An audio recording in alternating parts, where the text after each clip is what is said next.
Welcome to Fabulously Flawed, where the perfectly imperfect come to shine. Marni, along with her sensational sidekick Taylor, are the mother-daughter duo that puts the fun in dysfunction. Every episode, we unpack the chaos of mental health while sprinkling in the sass of pop culture. We're here to share stories, laughs, and lessons that remind you to embrace your quirks and to never, ever let anyone dull your sparkle. So join us as we celebrate the beauty of being fabulously flawed. Let's get real, let's get raw, and let's get ready to add a little extra shimmer to your day. Hey, fabulously flawed friends, fabulous listeners, fabulous everybody. Welcome to Fabulously Flawed. I'm your host, Marni, and joining me is my sweet, delicious, sensational sidekick daughter, Taylor. Hi guys, I'm going to come up with a new intro. Something about this one, it's just not sitting right with me. I'm over it. Do you know what's It's not weird? exciting. I know. My fault is that I originally was so excited to have you. I upped your intro like, welcome. If I could have had a red carpet and spotlights on you. You know what? That's what I love so much about you is that you would have done that for me, and that's just what makes us us. But of course. It's unfortunate. As I'm getting older, I'm like, enough with all this. Okay, you know Stop. what? How about this? Okay. Hey, fabulous friends. Welcome to Fabulously Flawed. I'm your host, Marni, and joining me is my daughter, Taylor, where we both put the fun in dysfunction. See, now that's way too boring and vanilla. So we're going to have to, okay, All right, by Thursday. Okay, yeah, by Thursday we'll come up with something that's in the middle. In the middle, perfect. So thank you for joining us. This episode, appropriately themed, Dancing Through Life. Why Dancing Through Life? Well, because... Two reasons. Something that's on at 8 p.m. on Tuesdays every night on ABC. Oh, wait, I'm getting to both parts, Mom. See, my gets top billing. All right. I'm more concerned on Dancing with Dancing with the Stars. She's more concerned about Wicked and how the song Dancing Through Life in Wicked, well, obviously. it's performed by Fiyero, who's saying to everybody, chill, motherfuckers. Life is cool. Just dance. At this moment, just dance through life. Yeah, no, I know. I love how... Of course, I bring up Dancing with the Stars. You're like, no, I mean, I get top billing. It's like right in our studio, and when we film Thursday, I have my big disco ball that has the witch's hat and then the baby one. So it's like Wicked, Dancing with the Stars, my two disco balls. It's literally a disco ball with a witch's hat on it. And that's just a perfect example. It's an embodiment of who we are and everything that we're looking forward to. I am in my Wicked era, and we'll do both because they both bring such joy. I mean, overwhelming amounts of joy. It doesn't even, it's oozing out of my pores of excitement. Essentially, yes. You don't understand, hey, when You Were 3, Wicked came out, and of course I learned the soundtrack, watched it, and just saw it was the Tonys. And when 2003 Tonys? 2003 Tonys, and when I think it was Joel Grey introduced his girls, and I heard the oh my God, now I'm researching the characters, the whole story. I am Elphaba. She's been misunderstood. People have been mean to her. No good deed goes unpunished. Yeah, let me just say, guys, no good deed goes unpunished. That has stuck with you since I'm born. It's all I've heard my entire life, and it's so painfully true. It's unfortunate that it's true. But it taught me, never expect you from you. And whenever you do something, don't do it that someone will do it in return. You're doing something from the goodness of your heart. But with expectations, you realize no good deed goes unpunished. Comes disappointment. That's why you have to remember that you could do the most pure, amazing, wholesome thing in the world, and someone will still find a reason to bitch at you for it. I could cure cancer, and fancy schmancy Nancy would say, well, you didn't do it quick enough. Yeah, of course. Hello, and the world is full of pessimistic people like that. But not us. We're dancing through life. And also tonight is the 500th episode of Dancing with the Stars, which is freaking cool. Oh, so now the tables have turned. Now you're talking about it. Well, it's the theme, but I just wanted top billing with Wicked. Yeah, okay. Like would your name be first, like Marni and Taylor? No, we would do Marni at the top first, but then Taylor at the bottom. Wait, no. No, Marni at the bottom on the first row, and then Taylor at the top on the second row, like they do in 2.5 Men. Men. Okay. I mean, look how we're sitting right now, like men. That's right, the intro, they sing into the microphones. Yeah, that's cute. Okay, I love how you're so funny. You're like, I would be at the top and Taylor at the bottom. I knew it was like there was some way to do it. So I know what you're saying, so like staggering. Stagger, so it'd be Marni and Taylor. Perfect. But Okay, you do know I actually gave you top billing on our logo. It's Fabulously Flawed with Taylor and Marni. Yes, it is. Thank you for giving me top billing, Mom. I did that. It's because people would be more gravitated. My demographic is me and my people. Exactly. So I'm glad that you're right. It is Fabulously Flawed with Taylor and Marni. Okay, so all right. I give you a pass on that one. Woo, we high-fiving. Okay. High-five. We never high-five each other. That's the first high-five I think I've ever given you since you probably went pee-pee when you were a little girl. Oh my God, went pee-pee. Let's make it another. Woo, high-five each other. I went pee before this on my own, so go me. Exactly. So... Okay, so let's talk with Dancing with the Stars. We mentioned how it's, I'm dying. Okay, so tonight is the 500th episode. Think about that, guys. Like, how iconic for a show. Can I just pause you? This is your part of you. Okay. I'm not taking over, but when I tell people, find your joy, and everybody's like, what do you mean? What's your joy? For you, my Taylor, who I taught how to samba before I could do anything, it was like, to have you with such sparkle in your eye and this, you look forward to it. So when I tell people, find something you look forward to and have that, this is helped you with your mental health. Beyond. Just watching it, the camaraderie when Jen and Corinne and Bree come over. I love it. It's truly the best. So Bree, Jen, and Corinne, my group of good friends, they come over every Tuesday, or we go to like Corinne's apartment or Jen's house or whatever. It depends if we sedate Hershey or not. Our dog is gonna be wild or not. So we every Tuesday night we watch together, and it's just the most fun, special thing because this show truly means so much to me, because like it's just brought me so much genuine joy. Why? What do you think? I mean, you've always been a dancer. When I needed it. Yeah, so I've danced my whole entire life. Like I was just telling someone this morning how dance has just been a part of me, and how you had no choice, sweetheart. You saw the video of you 1.5 I put on Dancing Queen. You had no choice. I know. I've been dancing to Britney for 25 years, but no, dance is just a huge part of my life. Something that's brought me so much joy and confidence. I'm just thinking, like, most people are doing like Ring Around the Rosie or whatever it is, and I'm like, oops, I did it again. Yes, that is. I've been a pop star in training. I never went down that path. I didn't want to, but you wanted me to. So bad. But yeah. So anyway, just this little dance show has brought me so much, true happiness in times when I really, really needed it. I just found so much comfort and entertainment in this show. It's watching an underdog succeed. I love that's not even. And to be honest, I don't want to sound like cruel. I'm not going to sound cruel, but my favorite part of Dancing with the Stars isn't watching the underdogs come out on top. It's watching those that are already really good get even better. Okay. I prefer to watch the dancers that already have experience. I want to see a really good Latin and ballroom dance. That's not really fair. Then that should be on different categories. Well, that's the whole debate with the show. You're always going to have people. Well, yeah, I think every season you're always going to have the people that are guaranteed to do well because they need people who are going to do well. And then they always have the oldies or the random middle-aged women who fall through the cracks. So when I go on, which category would I be in? You would be like, you'd go in the middle of the competition. Okay. You'd make it past the first few rounds because they get rid of this is how it usually goes.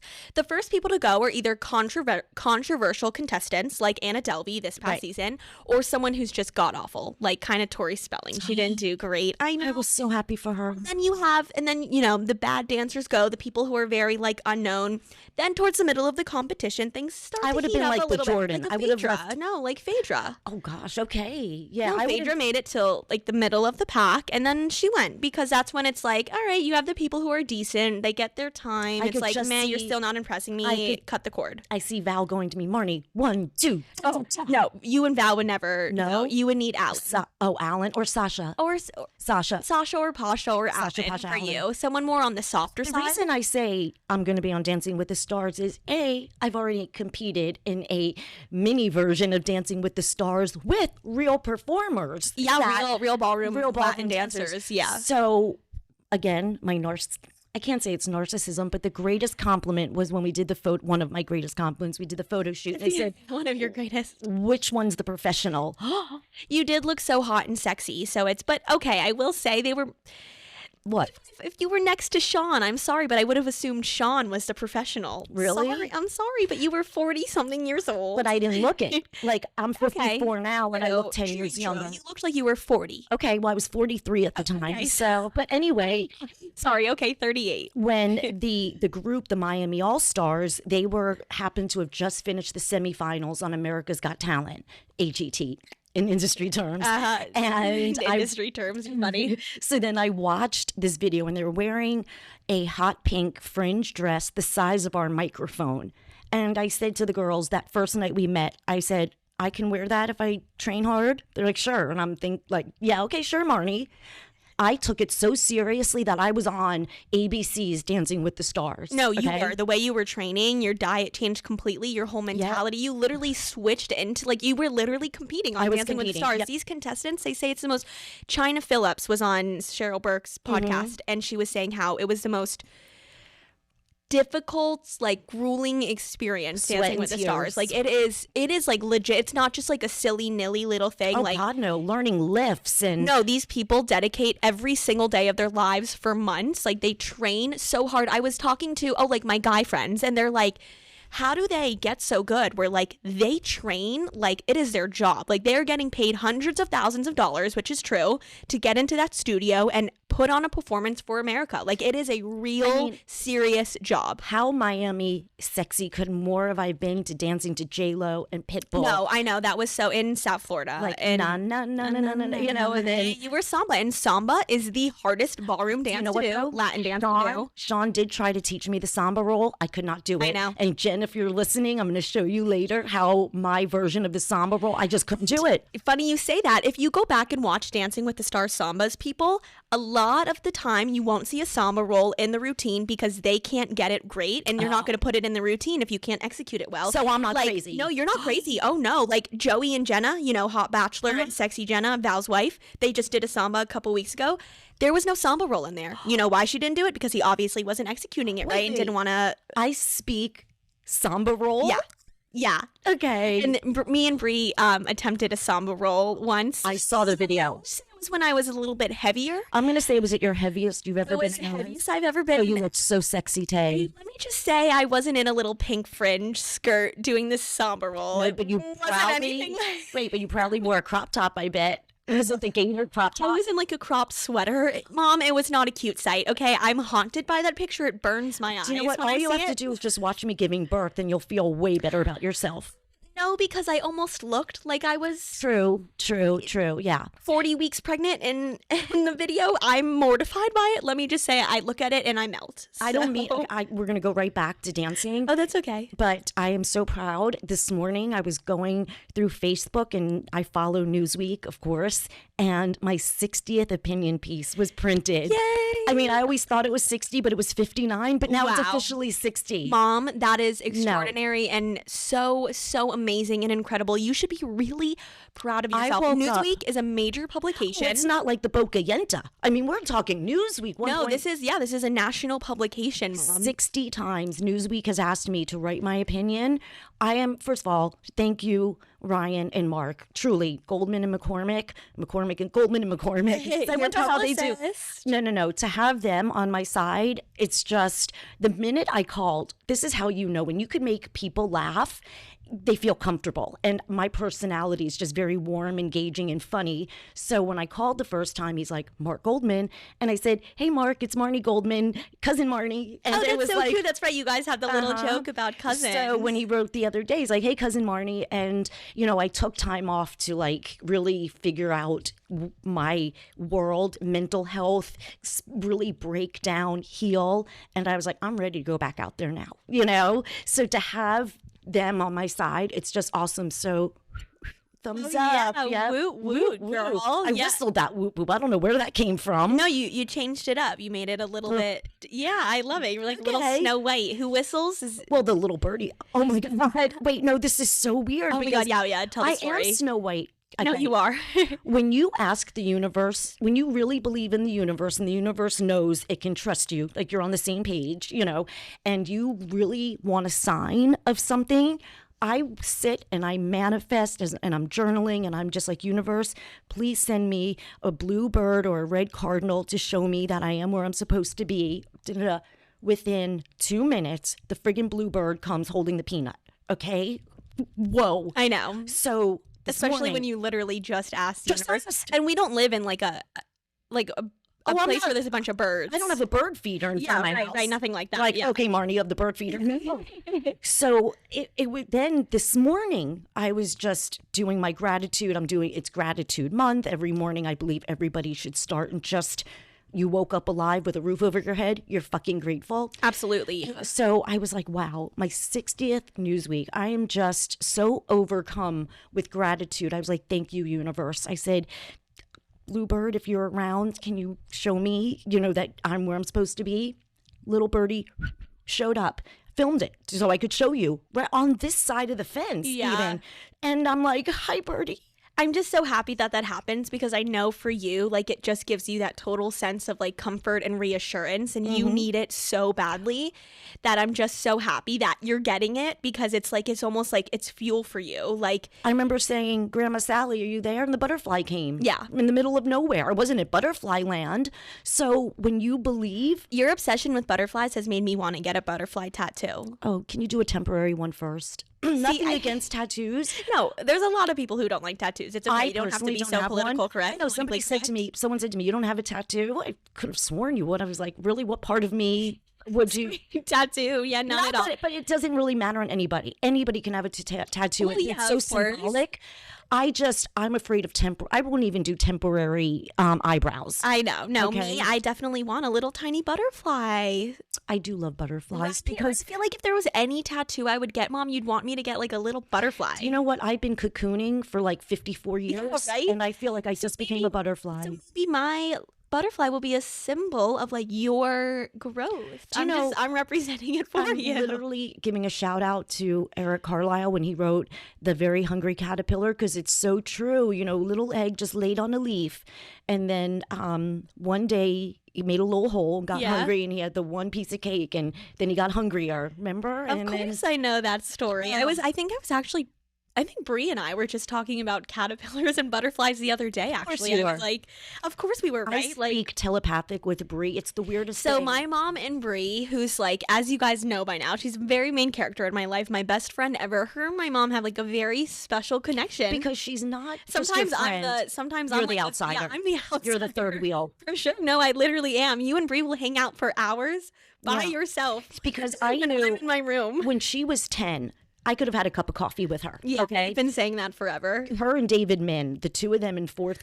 I'll never get over these two 12, 10, 11-year-olds. Shout out David Min, for those who are listening. He was like my best friend. And then we dated for a second when I was like 14. But these children are old souls. I mean, if Brianna could have changed, if she could have delivered herself, she would have been capable enough too. I know. So we have the same humor. We watch the same things. Yeah. Like I can say, Well, you guys are business partners. You've built Fabulously Flawed. If it was, I wouldn't have a business if it wasn't for her. This is, I'm sort of like the Bree run shit. I'm the talent. I'm what you see, You're the behind the scenes assistant director. Well, no, the analogy I'm making is like, I'm the voice you hear when you hear Fabulously Flawed, but Bree's the one that's doing all the work. I can't take much credit for this. You don't understand. I have needed Bree forever. Since I don't remember a time where I was like, I need you to build my empire. I need you to build my empire. Yeah.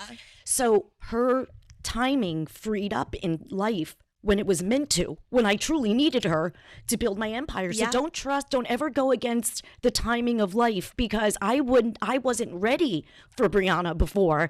And we have this joke where I call her Cosmo, so I'll either refer to her as Cos or Bree. But when her, like Angela, her mom is like family, like she's Angela. Yeah, of course, like they're not even friend status. It's like friend fam. Yeah, for sure.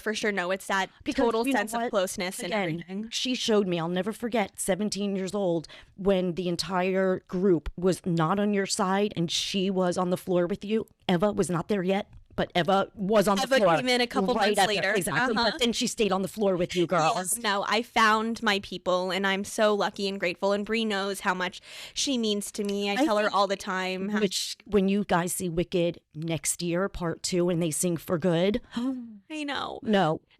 Mom, I'm Wicked. We're seeing that. Let's switch to Wicked gears for a little bit. Okay, first of all, my acknowledgement in my book had to go to Stephen Schwartz for creating this musical. Idina, who was already my queen from Rent. Can she get any more queen? Like, she's already the top of my pedestal. I know. And So when you growing up, you knew nothing but like popular, toss. Hello, that's what I've known my whole life, Mom. You took me to see Wicked in 2007. I mean, Yes. that's almost, 20 years ago when you round up. I mean, yeah, like 17 years ago. But isn't that crazy? damn, Tay? like, and it doesn't holy fuck, damn. Wait. It's been part of my life forever. Doesn't even shock me when we saw Hairspray and Jerry Mathers, the beaver, Yes. which you didn't know it. Of course, I threw you to get the Hairspray can. Oh, I threw remember you. that. So, like I've said on the podcast before, I think there are certain moments in our life where we remember like random things Let me when we were just- 6, 7. Oh, I always go backstage after every performance, whether it's Broadway, because local theater is hard to, but on Broadway I always go to the stage door. I don't care if you're in the chorus, the ensemble, or the lead. I love you, and I tell them I love you, thank you, because that's my joy. you probably make their day like beyond because you're so appreciative Passionate of their about it. their craft and Yep. you really truly love them. Like these random people, like they are just random New Yorkers. Yep. And who they just have a job that's on stage for a couple hours a day, but for you make them feel like they're the star of the world. I was like, I loved your red outfit. And because you taught me that. So when I went to go see Funny Girl by myself, it's 2 years ago today, actually. No. Or 2 years ago from yesterday. It was, Finding your joy. oh, I saw Leo Michelle front row. She was literally 12 inches away from me. But anyway, I went backstage afterwards. First of all, know that. I didn't tell you went to the stage door and I talked to, wait a second. So someone part of the cast, his name is Jared Grimes. He was on that big Netflix show Manifest. Well, it started off as a Fox show or ABC and then they canceled it, but Netflix bought it. It was a popular show, Mom, but you don't know Right. Manifest, but Yes, it's like I've heard of it. okay, it's heard of it. Someone from that show, like he was a recurring character, so a pretty prominent part was on Funny Girl. He was the I don't know, but he was a tap dancer. He wasn't her husband. He was like the agent or something. I'm forgetting. Anyway, so I went to the stage door, obviously saw Lea Michelle. She was, she went right into she signed a couple playbills and then went right into the Sedan. the SUV. But then Jared Grimes comes out and he's just this average Joe. I mean, a few people asked for pictures and I went up to him and I had a full conversation with him. Did I never tell you this? And I was telling him how I'm like, you're so talented. I watched you as this character and then seeing you come to life on the Broadway stage. I was just talking to him like, you're just so talented. I'm so appreciative to be here. I'll show you the picture afterwards. Oh my God. Did I not tell you that? I didn't know and that. I taught to do that. Was known to do that because you told me to do that. And I saw, little parts of. You're going to love this part. When you did the meet and greet with Dancing with the Stars, what did they say when you met them? Yeah, this is actually pretty cool. Very, very cool. Appropriately themed topic. Very appropriately themed. This was before we had the podcast or anything, guys. It's 2021 or 22. So I'm 21 or 22 years old, a couple years ago. I'm pretty much the same Taylor I was, just a little bit fatter. But Stop. I know. Don't say that. I'm so You're hard still on the same myself. Taylor. Don't ever say that. Growing up, that was the F word in our house. Fat. I know. You will never say that I know. again. I'm so mean to my old self. Yeah, no. I'm literally so mean to my old self. You know what? If I was heavier, would you love me any more or less if I was heavier? It's not. See? Okay. Okay. Would I love you any more or less? Of course not. Okay, so go on. So I was still the same Taylor. So it was, outgoing, extroverted, whatever.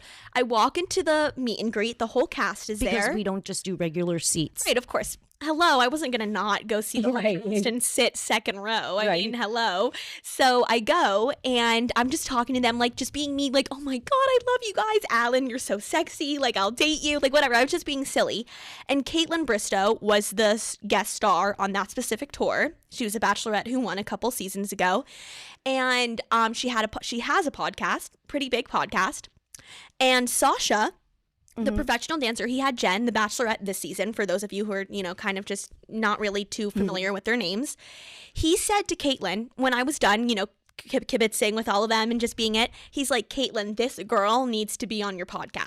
I'm the girl that he obviously thought my energy was so good and like radiated and whatever that he said to Caitlin Bristow, who you all know, this girl needs to be on your podcast. Obviously I wasn't yet. But the fact that he recognized my personality, my everything, my charisma. When I had my reading with Char Margolis in New York, she knew nothing about my life. She didn't even know my name. She's like, why don't you have a podcast? Where's your show? I didn't have a podcast yet. Like, I did not. She goes, I see you having a very successful podcast. Then she told me my personality. She said, nothing, you remind me of my friend Marissa. I go, Marissa Jo Whittaker from Hairspray? Like who Nobody would come know. with Melissa Joan Whitaker? Melissa Joan Whitaker. With Joe Whitaker within a second. Only you. And then she This speaks said, volumes. my personality. And I'm like, you are telling me that I have a personality that could be a Broadway, that's like could be on a stage of that kind of, like you say, charisma and sparkle and pizzazz and dazzle. Like, You you did. You're the one who was. See, that's the difference between my mom. There you see it right there. That she added the sparkle, razzle, dazzle. That doesn't even cross my brain. Those words aren't even in my vocabulary. But you, my dear, you know, it's if you can't dazzle them with brilliance, baffle them with bullshit. Oh my God. Okay. Snap, mic drop. Mic drop. That was a really good one. I know, I come up with some really cool things sometimes. Yeah, like the other day you said this quote to me and I was like, damn. Which one? Aristotle. I don't know. Oh, it was just something. Oh, but that, something you know what I so said? deep. And I was like, wow. You know what I said? I'm like, it's okay to show your anger, but don't become an angry person. It was something like that. It actually wasn't that one, but it was something. Thank you, Aristotle. I'll take it. Yeah, right. You know how to ball. I know Aristotle. Of every, she's. Let me tell you something. She's my therapist. The other night. She dances through life. Dances through life. I was watching the Eras to tour. Stay on theme. Yeah. Again, and I've never had anyone interpret my emotions the way she has. Hello, that's why she's God. She's literally queen. Okay, wait, really quickly before we end this episode. I don't think you've heard about it, but there's this whole big like drama between Zach Bryan, who's this country singer, and Brianna Chicken Fry. Her last name is like Rihanna Chicken Fry. Okay, her last name is this like Italian last name. Okay. I can't like and they just call her Chicken Fry. Yeah, it's just like a joke. I actually met her at Cane's when I went to see Dave Portnoy last year. And he took a picture with your sweatshirt. Yes, with the Fabulously Flawed. So I saw whatever. That's the people I went to Cane's to see. Her. Gotcha. She went through this really public breakup with her boyfriend. He's like a super fucking major asshole, whatever, like recently. And she kind of like didn't trash Taylor Swift a few months ago, but was just saying like, I don't really get the hype. Like she's just not my thing. She comes back now while she's deep in her depression, her heartbreak. She's like, all right, tickets are so fucking expensive, but I'm going to Toronto. I'm so sorry, Swifties. Taylor is like healing me. Heal. Taylor, her lyrics, she's like, I stayed up all night reading her lyrics. She was like, I was just listening to the beat. I wasn't like listening to the words. That's the thing with Taylor Swift. Like all the people who are like, oh, the Shake It Off. Like you need to listen to like her lyrics, her discography is insane. It's true poetry. She's going to win a Nobel Peace Prize. How she could take. No, Pulitzer Prize, sorry. How she could take the word let's party and turn it into, we'll have a quick celebration for us. Like, no. She'll say like, let's have a party and turn it into, and the lights dim and the people gather and we all cheer and then you leave and I'm sad. It's like she's like, it's just crazy the way her storytelling is just brilliant. So brilliant. Shout out TAS, Taylor Allison Swift. I love that I named you Taylor. I know. I'm so blessed. Literally, I'm just the luckiest fairy in all of the garden. What if she did like like a personal show for all the Taylors? I know you've said that before. That's just never going to happen. You don't know. Never say never. Okay, true. She did invite, my sister was in her house. So okay, what year was that? Like 2017 or 16? 2016. Something like that. When Taylor invited her biggest fans to her house, and my sister was one of them. Your half sister. Yeah, Oh God, not even step. half sister. My half sister. We share some blood. So who chose to give up. You know what? God bless her. Yeah, whatever. Gross. I don't want to waste my energy talking about her. We're going to end the episode on, I'm just giving a shout out. There's this cute guy, Sam. Sam, you know who you are. Shout out to you. I love any dude that will openly, talk about, vulnerability with you. And I think that's awesome. So thank you, Sam, for being a new listener. I appreciate that.